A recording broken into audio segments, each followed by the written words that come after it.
Hello friends, ಎಲ್ರಿಗೂ ನಮಸ್ಕಾರ. ಈ ಚಳಿಗಾಲಕ್ಕೆ ಚಿಕ್ಕವರಿಂದ ಹಿಡಿದು ದೊಡ್ಡೋರು ವಯಸ್ಸಾದವ್ರ ತನಕನೂ ಇದು ತುಂಬಾ ಮುಖ್ಯ ಅಂತ ಹೇಳ್ಬಹುದು.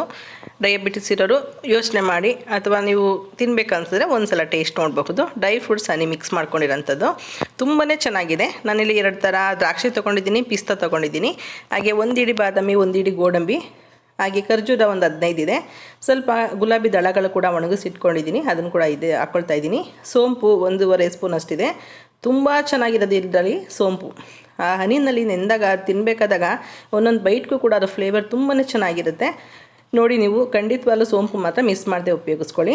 ಚೆನ್ನಾಗಿ ಇದನ್ನು ಬಿಸಿಲಲ್ಲಿ ಒಂದು ದಿವಸ ಪೂರ್ತಿ ಒಣಗಿಸ್ಕೊಂಡಿದ್ದೀನಿ. ಅದ್ರ ಜೊತೆಗೆ ಹನಿ ತೊಗೊಂಡಿದ್ದೀನಿ. ನೀವು ಯಾವ ಬ್ರ್ಯಾಂಡ್ ಬೇಕಾದ್ರೂ ಹನಿನ ಉಪಯೋಗಿಸ್ಕೊಳ್ಬಹುದು.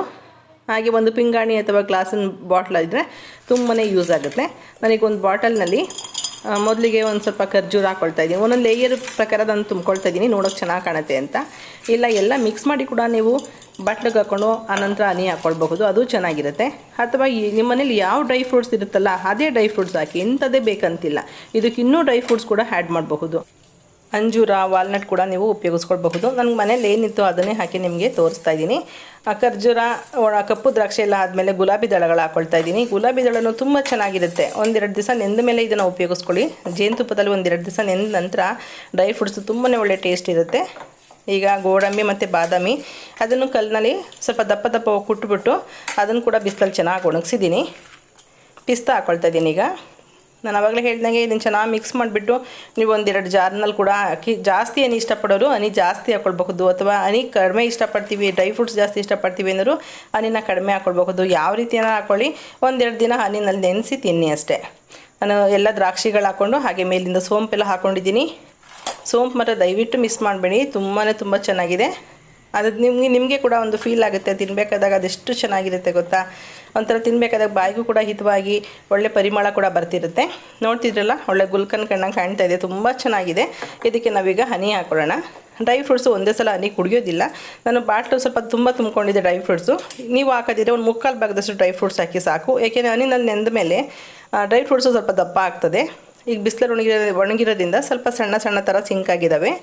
ಹನಿ ನೋಡಿ ಹಾಕ್ತಾ ಇದ್ದೀನಿ. 1-2 ನಿಮಿಷ ಬಿಟ್ಕೊಂಡು ನಾನು ಜಾರ್ ತುಂಬ ಹನಿ ಹಾಕ್ಕೊಳ್ತಾ ಇದ್ದೀನಿ. 1-2 ದಿವಸ ನಂತರ ಉಪಯೋಗಿಸ್ಕೊಳ್ಳಿ. ಎಷ್ಟು ಒಳ್ಳೆ ಫ್ಲೇವರ್ ಇರುತ್ತೆ ಗೊತ್ತಾ. ನೀವು ತಿಂದಿರೋರಾದ್ರೆ ನಾನು ಪದೇ ಹೇಳೋ ಅವಶ್ಯಕತೆ ಇಲ್ಲ. ಈ ಚಳಿಗಾಲ ಇರೋದ್ರಿಂದ ಬೆಳಗ್ಗೆ ಸಂಜೆ 2 ಟೈಮು ಮಕ್ಳಿಗೆ 1 ಸ್ಪೂನ್ ಕೊಡಬಹುದು, ಅಥವಾ ಬೆಳಗ್ಗೆ 1 ಸ್ಪೂನ್ ಕೊಡಬಹುದು. ಎಲ್ಲ ಡ್ರೈ ಫ್ರೂಟ್ಸು ನಾವು ಮಕ್ಳಿಗೆ ಒಂದೇ ಸಲ ಕೊಟ್ಟರೆ ತಿನ್ನೋದಿಲ್ಲ ಅವರು. ಹಾಗಾಗಿ ಬಾದಾಮಿ ಅಂತೂ ಮುಟ್ಟೋದೇ ಇಲ್ಲ. ಮಕ್ಕಳು ನೆನೆಸಿ ಕೊಟ್ಟರೆ ಕೆಲವು ಮಕ್ಕಳು ತಿಂತಾರೆ, ಕೆಲವು ಮಕ್ಕಳು ತಿನ್ನೋದೇ ಇಲ್ಲ. ದ್ರಾಕ್ಷಿ, ಗೋಡಂಬಿ ಇವೆಲ್ಲ ಬೇಗ ಖಾಲಿ ಆಗುತ್ತೆ. ಈ ರೀತಿ ಮಾಡಿಕೊಟ್ರೆ ಎಲ್ಲ ಡ್ರೈ ಫ್ರೂಟ್ಸ್ನ ಜೊತೆಯಲ್ಲೇ ತಿಂತಾರೆ ಮಕ್ಕಳು. ಸೋಂಪು ಕೂಡ ಹಾಕಿರೋದ್ರಿಂದ ಡೈಜೆಷನ್ ಕೂಡ ತುಂಬಾ ಒಳ್ಳೆಯದು. ನೋಡಿದ್ರಲ್ಲ ಎಷ್ಟು ಸಿಂಪಲಾಗಿ ಮನೇಲಿರೋಂಥ ಇಂಗ್ರೀಡಿಯೆಂಟ್ಸ್ನ ಉಪಯೋಗಿಸಿ ಮಾಡ್ಕೊಳ್ಬಹುದಂತ. ನೀವು ಇನ್ನೊಂದು ಇಲ್ಲಿ ಮುಖ್ಯವಾದಂಥ ಅಂಶ ಅಂದರೆ, ನೀವು ಯಾವಾಗ ಸ್ಪೂನ್ ಹಾಕಿ ನಾವು ಹನಿನ ತೊಗೊಳ್ತೀವಿ ಈಚೆ ಅಂದಾಗ ಆದಷ್ಟು ಆ ಸ್ಪೂನು ಡ್ರೈ ಆಗಿರಲಿ. ಇಲ್ಲಾಂದರೆ ಯಾವುದಕ್ಕೂ ಒಂದು ಸಲ ಸ್ಟವ್ನಲ್ಲಿ ಸ್ವಲ್ಪ ಬಿಸಿ ಮಾಡ್ಕೊಂಡು ಆನಂತರ ನೀವು ಸ್ಪೂನನ್ನು ಉಪಯೋಗಿಸ್ಕೊಳ್ಳಿ. ಓಕೆ ಫ್ರೆಂಡ್ಸ್, ನನ್ನ ಚಾನಲ್ಗೆ ಹೊಸಬ್ರಾಗಿದೆ ಸಬ್ಸ್ಕ್ರೈಬ್ ಮಾಡ್ಕೊಳ್ಳಿ. ಹಾಗೆ ವಿಡಿಯೋನ ಒಂದು ಸಲ ನೋಡಿ ನಿಮ್ಮ ಅಭಿಪ್ರಾಯ ಅನಿಸಿಕೆಗಳನ್ನ ನನಗೆ ತಿಳಿಸಿ. ಹಾಗೆ ವಿಡಿಯೋನ ಎಲ್ರಿಗೂ ಶೇರ್ ಮಾಡೋದು ಮರಿಬೇಡಿ. Okay, bye, thank you.